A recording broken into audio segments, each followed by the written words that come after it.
Self-devotion is a commitment to nourish yourself, to honor yourself, to invest in yourself deeply, and act from a place of love on a daily basis. Self-devotion is you showing up when you have a rough time, you showing up when you have a good time. All through your highs and lows, you are there. You are there for yourself when you're crying. You're there for yourself when you have your highest day. You're there for yourself when you don't know what to do. You're there for yourself when you have the most clarity of it all, right? Like self-devotion is really a commitment to be with yourself and have your own support every single moment of your life. And today I want to talk with you about self-devotion and how that really changes it all when it comes to your next level self, and how that is a deep transformation that you don't want to miss out of, because many people, and I've done this myself, do use self-care as a way of transformation, as a way of growth, but that is nothing but just maintenance, actually, to be honest with you. So the difference between self-care and self-devotion is just that, like self-care is a way for, and has actually been used lately a lot as a way of urgently need to rest, urgently need to recharge, where you just like, okay, I need to take a pause, I need to take a break. But self-devotion is so much more different than that. So think about it yourself, like when you do take care of yourself, when you maintain yourself, you might be journaling because you feel that, okay, I really need to journal right now. I really need to listen to myself right now. I'm confused, you know? But when you are self-devoted, you have already done that. So you are proactive in your investment in yourself. You journal just because. You journal because you know how that lights your soul up. You journal because you know how that is an investment in your everyday life. So for you, instead, that is also to center yourself, to catch yourself and grab yourself, right? To be with you and honoring what's going on within every single moment. It's not, okay, when I have a break, I will maybe take a couple of breath takes, right? That is kind of self-care once again. But self-devotion is a way of, there is something happening within me right now. I actually need to tune in. I will give myself 2 minutes to tune in. What is happening? What is it that I want? What's the emotional need here? What's the emotional desire right now, right? You let yourself really tune in and listen and act on that all the time, right? You show up for yourself again and again. And those times you don't show up for yourself, or you don't feel that you show up for yourself, you're just like, okay, now I notice this, I'm aware, so I'm devoted to do even better next time. I don't believe that you should say that self-care is a way for you to show up in life, okay? So when I ask people about like, how do you show up for yourself? And I usually ask that when we have the conversations of they want more space for themselves, they want to connect more with themselves, or they're going through a rough situation or a rough time and they're actually in need of, reconnecting. Usually they give these kind of answers of like, well, I take a long shower or a bubble bath when I feel down, or I watch my favorite shows. That's how I take care of myself. And once again, that's maintenance. That is usually what we use when we're already really exhausted, when we already are burnt out. So there is a place for self-care. There is a place for actually taking care of yourself and maintaining yourself. We need that as well. But that is not self-devotion, which will make the shift for you. That is not what will take you to the next level, and that is not what will, help you to truly connect with yourself. Self-care doesn't do that. Self-devotion do that. So this is a commitment that you give yourself, a promise that you give yourself, that I'm going to love you and I'm going to make the best of every moment, and I'm going to have a happy life. And I'm going to have a happy life those days I don't feel that they are happy, and the other way around, right? But I am going to infuse magic in my everyday life, whatever it is that I do. So you don't maintain, you don't react to certain environments, you go beyond that when you are devoted and devoted to your growth and devoted to your transformation. So this might look also like, self-care, for instance. You make sure that you get yourself out of unhealthy situations or stressful situations, and you're just like, okay, I need to take a break from this, okay? I'm taking a pause from this. I am taking a pause for the rest of the day, or what it is, right? But then you're coming back to that environment. Self-devotion is you saying, no, I'm not even in this environment. I'm too devoted to myself. I don't not need this. I'm not even in those environments. And even if you are right now, you're self-devoted enough to say that I'm going to make sure that I'm not a part of this type of environments any longer. Right? So that's kind of the difference of that you're keep on coming back to the same old or to the same patterns or the same environments or the same habits, that you just need to all the time constantly pick yourself up and take care of yourself, maintain yourself. Whereas self-devotion is just saying that, no, I'm not even going to expose myself for this, because that is how much I care for me and that is how much I love myself. There are certain things that we can do, and something that I've noticed is really important when it comes to self-devotion is actually to have these non-negotiables. I have certain non-negotiables. For instance, I journal a lot. That is a non-negotiable. I journal each and every day in one way or another, either if it is like a sentence or if it is like full pages or a full book, it doesn't matter. I show up for myself daily. I don't show up for myself just when I need the clarity or just when I need to process some emotions. That is what I used to do before, and that's why journaling was self-care for me, and it was also not that transformative because I picked myself up, or I just show up in some areas of my life. Nowadays I journal when I'm happy, I journal when I want to just talk about something, I journal when I want to express something, I journal whatever moves and floats through me, but I make sure that I have space for my internal processes. I make sure I have space for, having a dialogue with me and in a dialogue with me and understanding more about myself, evolving that relationship with myself. Another negotiable is that I'm actually having like this prime Friday time when it comes to my journaling. So I actually have in my schedule, I decided that Fridays are my days. Fridays are the days when I journal. And though I can of course sometimes, change that, but it has to be something really big in order for me to make that shift. Okay. So if I notice that, okay, there is an event happening or something that I really want to go to, I make sure that I have another day that I do this self-journaling, mega journaling instead of Fridays. But usually it's Fridays. So if I have someone reaching out to me asking me if we should have a dinner or whatever, usually it's like, no, I'm sorry, it's my day today.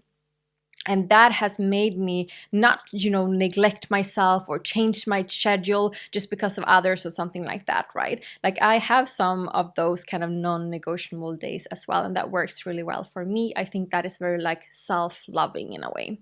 Other non-negotiables which I have is, for instance, that I made myself clear and I decided, I devoted, I committed and taken the decision of that my journey is the most important part. So through my days, I show gratitude. Through my days, I make my days mean a lot to me. I make them meaningful to me. I do things that lights me up. And when I have days that they don't light me up, I show up anyways, right? As I said, like I show up no matter how the day looks like. But it's important for me to trust more and be more in the process than be more in the result, or like I'm getting here, this is what I actually want, like this is like the end goal, right?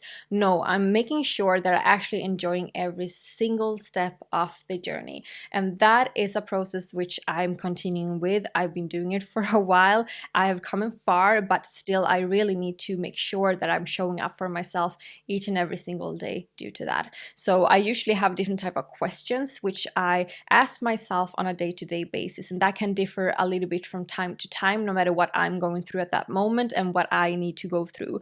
But usually it can be like this kind of check-ins where I decide that, okay, am I really showing up as my high self today? Am I really at my dream self? Am I embodying my dream self version? Or what does light me up today? Or do I do things that energizes me? What have I done that have energized me today? So I have these small little check-ins to always make sure that I'm actually showing up for myself devotionally. I also decided that I am a person that gets to have inner peace and gets to have harmonic days. And this is the balance of life. So this is something that most of us like really want. But we have to be dedicated to actually create that. And we can create that through different ways. Like it doesn't actually matter if you have a stressful day, you can show up with peace and tranquility anyways. And actually that helps you a lot. So this is something that I've been practicing for a long time, and I still continue to practice that because inner peace is so important for me. I know I can show up the best when I am at peace with me, when I'm at peace what's going on with my emotions, when I am at peace what's going on with my thoughts, right? So that's why this inner work is so important and for us to show up in that way. But I make sure that, you know, I always come back to peace, and I have created that type of life where I have looked into these different type of parts where, you know, where are the stressors, where are the things in my life where I actually feel that I don't have that inner peace, and how can I bring more peace into those environments? And are there some environments that I have to say no to? Are there certain type of behaviors that I have to say no to, both from me and from other people? You know, we have to, you know, like navigate ourselves through that process, and it takes daily devotion and commitment in order for you to do that, and in order for you to find your great balance with harmony and inner peace.